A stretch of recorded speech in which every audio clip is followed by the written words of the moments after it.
Sister కూడా ఉంది ప్రీతి.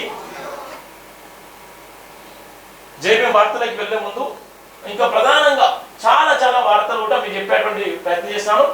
ఎందుకోసం అంటే భయంకరమైన నేపథ్యం. ఇంకో జేబీ దినపత్రికలో ప్రధాన వార్త రారా ప్రీతి. మా సిస్టరు జై భీమ్రా ప్రైజ్ లాడ్. మా సిస్టర్ కూడా డైలీ లైవ్లో మాట్లాడబోతుంది. ప్రతిదీ కూడా చాలా వరకు ఎందుకోసం అంటే ఇవాళ ఉన్నటువంటి సందర్భంలో కుట్రల కుతంత్రాలకి పసిగట్టుకొని దేశం ప్రపంచం ఎంత దారుణంగా ఉందో, ఎంత భయంకరమైనటువంటి పరిస్థితులు ఉన్నాయో, ఎంత భయంకరంగా మనిషిని మనిషిలాగా చూడనటువంటి మానవత్వం లేనటువంటి సమాజం మనం బ్రతుకుతున్నటువంటి తరుణంలోనే ప్రశ్నించే గొంతుగా జేబీఎం దినపత్రిక జేబీఎం టీవీ నుంచి కూడా మా సొంత చెల్లె మా అక్క ఈ తెరపైకి తీసుకురావడం జరిగింది. అరే ఇప్పుడు ఏం జరుగుతుంది చెప్పండి. ఆంధ్ర ప్రభుత్వంపై పార్షల్ హత్య ప్రభావం ఇప్పుడు ఉన్నటువంటి మనం అహ్మదాబాద్లో జరిగింది. అహ్మదాబాద్ జరిగినటువంటి సంఘటన కూడా చూసాం. ఏ విధంగా చెప్పాలనుకుంటున్నారు అన్న? ఇదంతా కూడా పథకం ప్రకారంగానే జరిగిందన్న. ఎందుకంటే మరి ప్రవీణ్ పగడాల గారు ఎవరైతే ఉన్నారో ఆ అన్న ఒక ఆర్గ్యుమెంట్కి వెళ్ళవలసి ఉండే మొన్న 16వ తారీఖుకి. మరి దాన్ని అడ్డుకోవడానికి కుట్రలోనే భాగంగానే మరి ఆయనను చంపడం జరిగింది.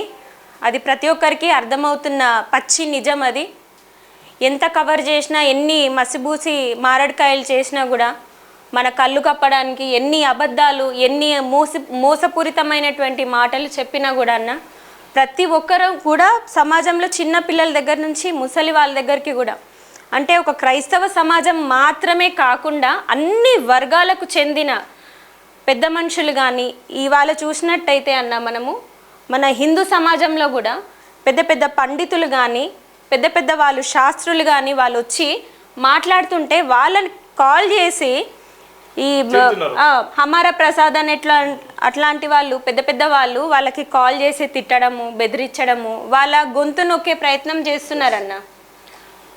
ఏం చెప్పాలంటున్నావు? ఇప్పుడున్నటువంటి నేపథ్యంలో ఇప్పుడున్నటువంటి పరిస్థితులు, పరిణామాలు మనం రోజు చూస్తున్నాం. భయంకరమైన పరిస్థితులు వస్తున్నాయి. ఇప్పుడు అహ్మదాబాద్లో ఒక సంఘటన చూస్తున్నాం. ఒక మేధావితనం ఉన్నటువంటి చాలామంది పాస్టర్లు కూడా బయటికి రానటువంటి పరిస్థితులు ఉన్నారు. ఒక ప్రకారం ప్రవీణ్ పగడాల లాంటి వ్యక్తి ఇవాళ ప్రభుత్వంతో యుద్ధం చేసేటువంటి తరుణంలోనే ఆయనే హత్య కాబడ్డాడు. ఒక పక్కన కుట్రలు కుతంత్రాలు వేసినారు. ఆంధ్ర ప్రభుత్వం పాస్టర్ హత్య ప్రభావం మీద చాలా వరకు కుట్రలు వేసింది. ఇప్పుడున్నటువంటి సమాజానికి, ఇప్పుడున్నటువంటి క్రైస్తవ సమాజానికి నువ్వు ఏం చెప్పాలనుకుంటున్నావు? క్రైస్తవ సమాజాన్ని నేను రెచ్చగొట్టే విధంగా నేనేమీ మాట్లాడాలనుకోవట్లేదు. అంటే ఇది రెచ్చగొట్టడం అని కాదు, ఒక మేల్కొలుపు.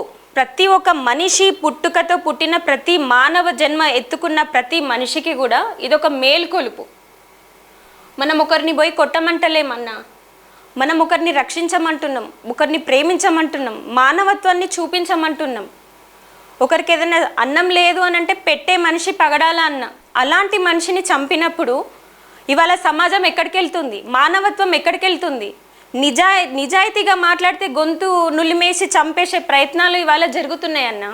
ఒక సామాన్య మానవుడు కూడా అరే పలానా విషయం జరిగింది సమాజంలో అంటే, మొన్న ట్రాఫిక్ పోలీస్ ఒక మనిషిని అన్యాయంగా చంపేసిండు. సరే డ్రంక్ అండ్ డ్రైవ్ అయితే నువ్వు స్ట్రిక్ట్ చేయాలి, కానీ నువ్వు ఒక లైసెన్సు లేకపోతే ఇన్సూరెన్స్ పేపర్స్ అడిగే క్రమంలో హద్దులు మీరి ఈ హక్కులు ఎవరికి ఇస్తున్నారు? ఎవరిని ప్రోత్సహిస్తున్నారు? ఈ సభ్య సమాజంలో మానవత్వం అనేది ఉందా? ఇవాళ ప్రతి క్రైస్తవుడు మాత్రమే కాకుండా ప్రతి మనిషిగా పుట్టిన ఈ సమాజంలో ఓటు హక్కు ఉన్న వాళ్ళు ప్రతి ఒక్కరు కూడా ఆలోచించవలసిన ముఖ్యమైన విషయం ఇది. ఇవాళ మన సమాజం ఎక్కడికి వెళ్తుంది? ఒక మనిషిని అన్యాయంగా ఆ ట్రాఫిక్లో ఈడ్చి ఇట్లా పట్టుకొని గుంజేసరికి ఆయన స్పాట్ డెడ్ అన్న. చిన్న పిల్లలు ఉన్నారంట. మరి వాళ్ళ భవిష్యత్ ఏంటి? వాళ్ళ పరిస్థితి ఏంటి? వాళ్ళ కుటుంబం పరిస్థితి ఏంటి?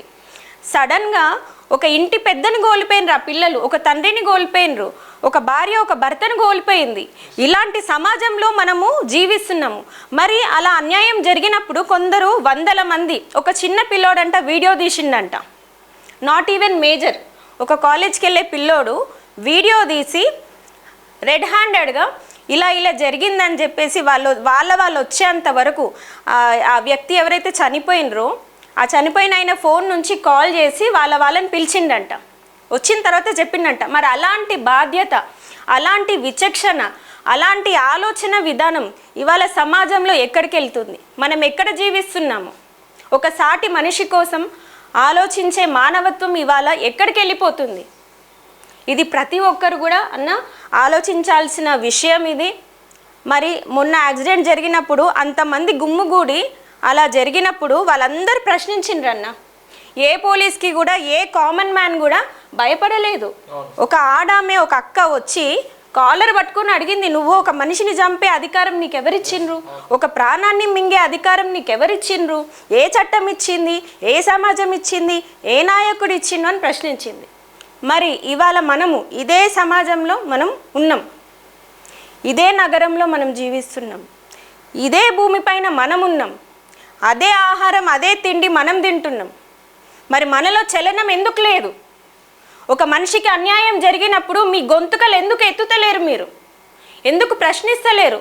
ఎందుకు ఏకమైతలేరు? మన బలహీనతలో మనమందరం ఏకంగా పోరాడినప్పుడు ఒక్క కట్టె మండింది వేరు, 4 కట్టెలు మండింది వేరు. అన్యాయాన్ని ప్రశ్నించడం నేర్చుకోండి. ప్రాణం ఏ రోజైనా పోయేదే. ఈరోజు చచ్చేటోడు రేపు చావచ్చు, రేపు చచ్చేటోడు సంవత్సరం తర్వాత చావచ్చు. అది కాదన్న, మానవత్వాన్ని బతికించండి. దయచేసి సమాజంలో ఉన్న ప్రతి మనిషి కూడా ఈరోజు ఆలోచించాల్సిన విషయం ఏంటంటే, మానవత్వం ఎక్కడికి పోతుంది, హ్యూమానిటీ ఎక్కడ పోతుంది, హ్యూమన్ రైట్స్ ఎక్కడ పోతున్నాయి, మన చట్టాలు ఎక్కడ పోతున్నాయి? ఈరోజు చట్టాలు ఎవరి కోసం పనిచేస్తున్నాయి? ఏ రాజకీయం కోసం పనిచేస్తున్నాయి? ఎవరి కోసం మనము ఓట్లు వేస్తున్నాము? ఎవరి కోసం మనం ట్యాక్స్ పే చేస్తున్నాము? ప్రతి వస్తువు, మనం వేసుకునే బట్టలు, మధ్యతరగతి, బిలో పావర్టీ వాళ్ళు కూడా, అంటే పేదరికంలో ఉండే వాళ్ళు కూడా ఈరోజు ట్యాక్స్ కడుతున్నారు ఏదో ఒక విధంగా. అంటే డైరెక్ట్గానో ఇండైరెక్ట్గానో మన దగ్గర వసూలు చేయబడుతుంది. ఎందుకు చేయబడుతుంది? రాజకీయ నాయకులకి శాలరీస్ పే చేయడానిక, వాళ్ళకి ఫ్రీ ఫెసిలిటీస్ ఇవ్వడానిక, వాళ్ళకి లగ్జరీస్ ప్రొవైడ్ చేయడానిక? ఈరోజు ప్రశ్నిస్తున్నా అన్న నేను. మనము అంటే ఈ సమాజంలో ఉన్న ప్రతి ఒక్క పౌరుడు పే చేస్తున్న ట్యాక్స్ ఎవరికి పోతుంది?